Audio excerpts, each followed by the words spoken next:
you can focus on that, but definitely it's not mandatory initially, because your breathe out, what it says overall in yogic breathing itself, that your breathe out should be slower, double, okay, than your breathe in.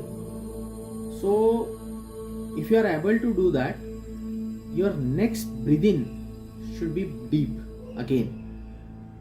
You can definitely focus on that.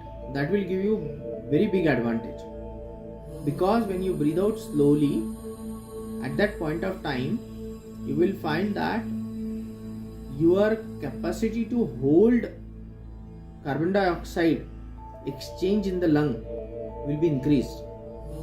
And once your capacity to hold this carbon dioxide in lung increases, at that point of time your body get more and more healthier, because it has acclimatized itself to deal with the odd condition.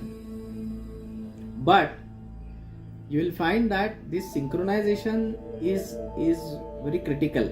How? Your muscles are not supporting. Now you want to go to Ashtanga Yoga, Ashtanga Namaskar, your shoulders are paining. Now you will breathe out immediately. My God. Now after breathe out, again to come back, it's a breathe in. You will have deep breathe in. It will be reverse always. Reverse will occur. Immediately you will have deep breathe in, long breathing. Generally we have reverse way, like this.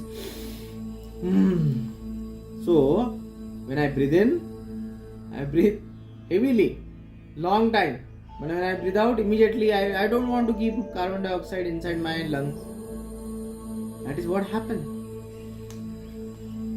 So but this is a consciousness. But I am sure when you do it daily, our body is such that it will go towards the idealness very quickly. Habit, through habit.